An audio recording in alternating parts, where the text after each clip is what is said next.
Nice! Nej men så kan vi ha. Tuning nötter. Med en grupp.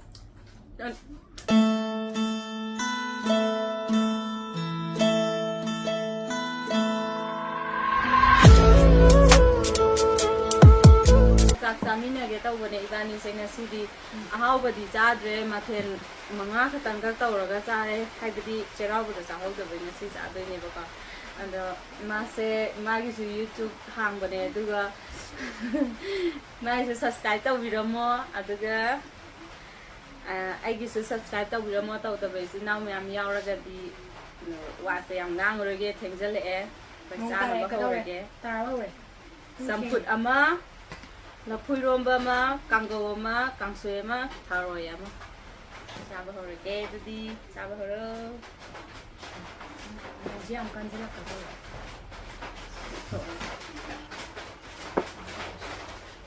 Tharoy yan saba. Itu tahu sih.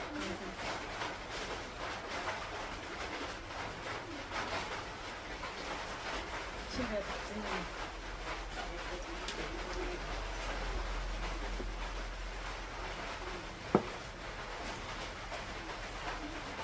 Mathang na mai video da ai puna tawraga thagalake aduga mayamsu khat tawbira tawbe haba. Ta. Ayo, naminga do tak na sa. Adong khang. Kariba. Ai ne Gracie habra. Kale. Amazing lah. Kan Lovely blogger. Udah kasih.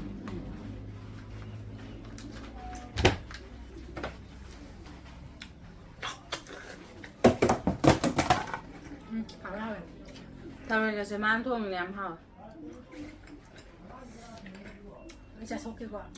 Kai bede.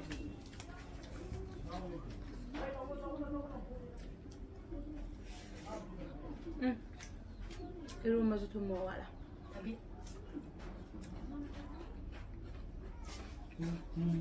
Tuning nötter. med en grupp. Kale. Tubi. Märkte vi inte.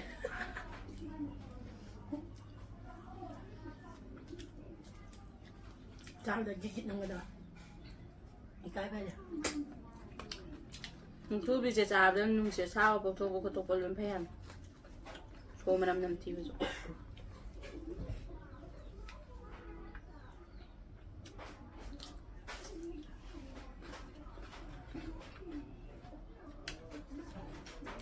Càng ngồi riêng gì? Ngồi cái mặt. Phajarane sakal tharoy ju pada. Chân nó pin một thấy này.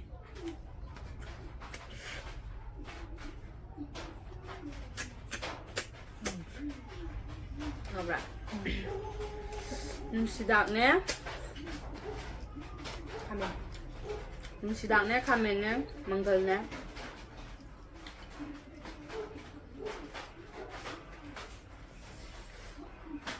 Không có sao nào. Không có sao rồi ha.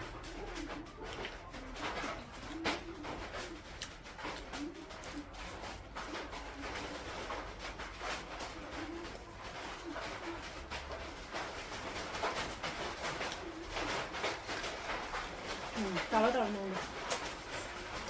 Thế mà nung một phần chỉ là đi quang am thì ta ở xa vào cái u này nè bà. Tôi có tạo cái nung này bà. Không cần được cái nung. Quay nè. Mà có phải Thấy chồng tôi này cái này tôi yếu nữa đó. Anh là tôi không lên được rồi. Anh chị. Anh pha này, anh đi mình cùng nhiều con. Nó đưa vậy. Thì này người ta đã đi chặt học từng này. Hay là địa phương nó hỏi nhận thế nào? Bây giờ đúng. Thế nào vậy? Video là khá thêm này nè em. Thế rồi nó thì tốt chứ. Thấy cơ rồi nó đẹp.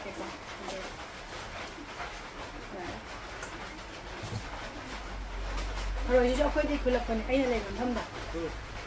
Thôi này nó quá em này. Khơi lạ ra trà rồi.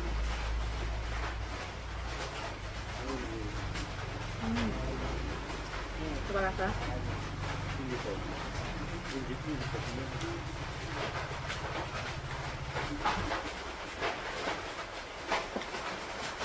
되면 이기는 거. 가져를 그러면 한 번도 우리가 한다. 가져를 잡고거든요. 사게 되면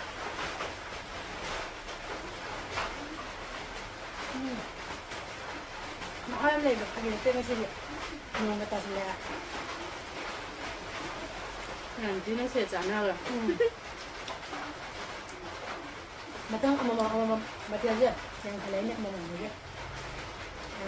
시세마리 시세마리 하니까 시산이니까.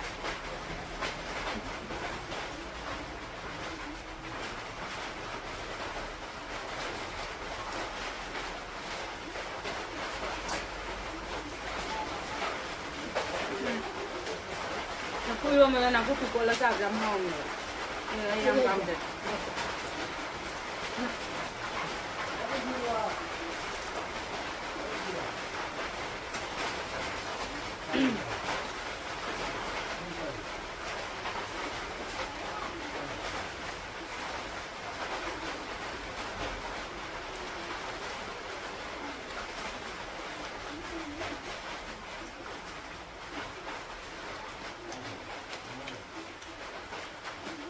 Kumsala sila.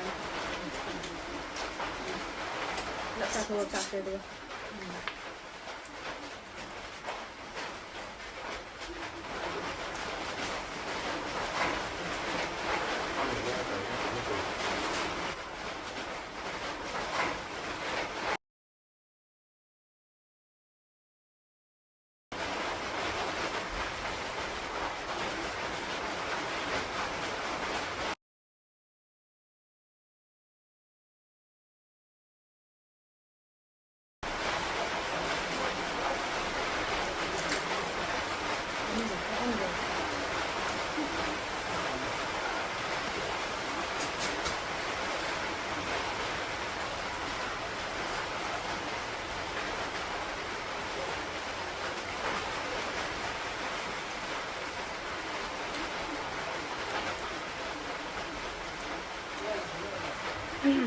Ngon mà sao là mình chăn thì được tiền máy trộn nó nuông là ta đến cho nó cùng thật thú vị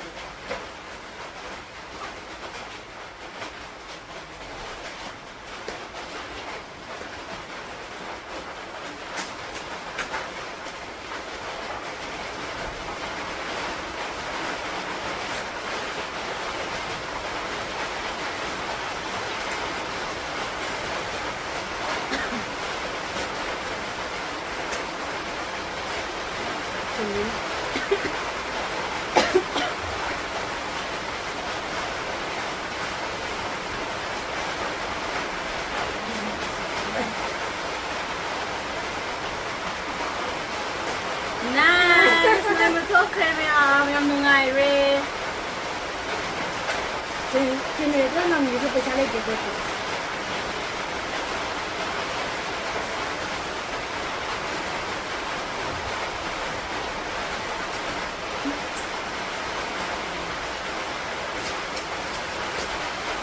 Đi ra hòi.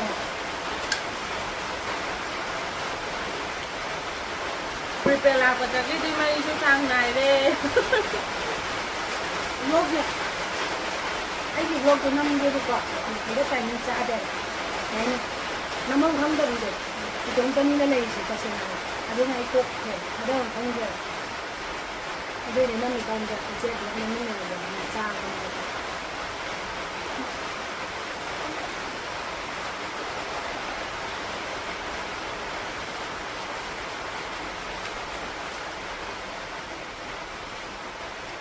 Anh sợ em dám ăn gì đó? Thôi, ra.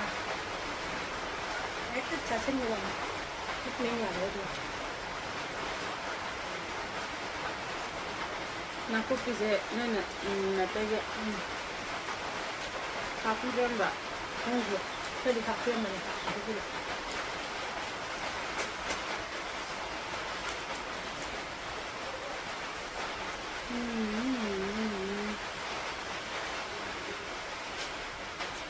Lâu rồi.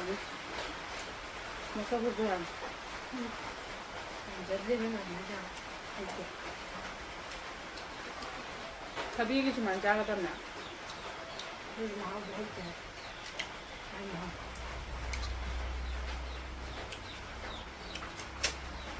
ทำไมจะจ้องมันหนึ่งทุกคนเลย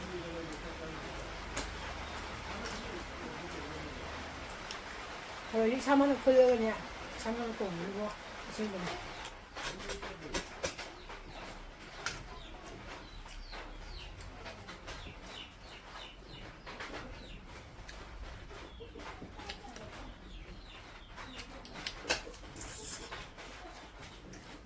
그래 이제 곧 짜자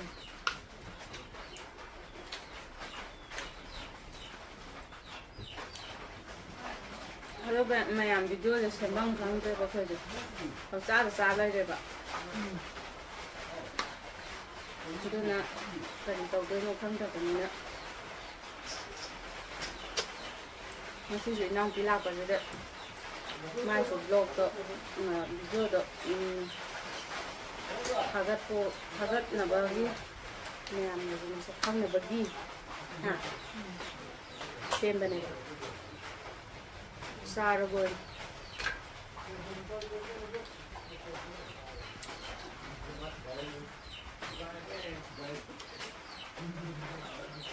Subscribe ko bilang na dali. Wala nga ba na ito?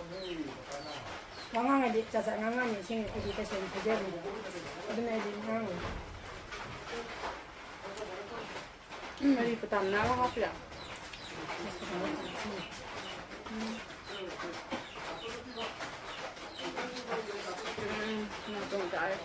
혼자 쓰는 게 해요.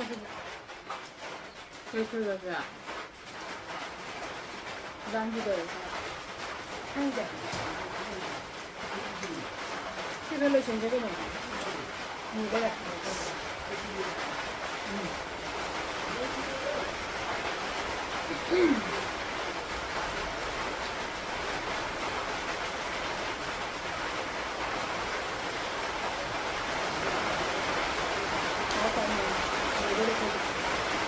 Namai na na bớt na ăn tàu.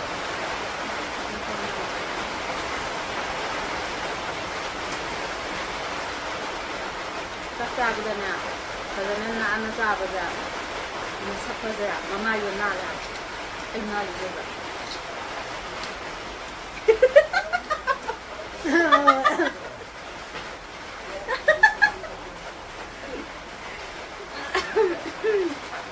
May nagamutki ba sida video de loy talaga may ang tayo dito. Ado magi nangi ka no maminga ka no ta ko. Ay nito simon na igyan ta dito sa nalo. Ado link to pia age link to ha bu ni kong ni. Ado link to makala je makala kapira na apa ma de no sa ta to sila diba support na sin mamamlo na kagle ga na. Support ma sila ma may sila ito. Ta pia do ay na ayam dai. Ay na hiram dai. Ado ge mấy chú bây giờ là nó cái học có câu gái gì bây giờ nó cũng thấy giờ được rồi cào đầu cái nó nào là cào đầu cái nó mất rồi cào đầu cái nó có máy gì được nữa cho nó anh nó sụt cho tôi rồi rồi sẽ hay đồng sẽ hay này nó cái này Mangondo mayam sa tat na tao biro mayam na hade tang khui ne ba. Rồi trên nào đầu na tụm lưỡi na lên bảo thôi. Đây ba. anh tăng quyền lên thà ra đời anh ăn liền nhỉ mấy cái này nó không có rồi gì ạ mỗi lần khuyên những cái chuyện này là phát tâm này luôn khuyên trên là bạn ra bài đời cũng phải làm sao mà cái nào cho nên để Khuyên trên là khuyên trên nó mà ai thì nó khuyên trên nó mà là cái mình luôn khuyên rồi như là khuyên trên thảo là cái khổ làm Okay, mayam lo sendera ke wari se video lo sa lage sa jamai se am numai se. thì cứ cho Bye bye mayam. Bye.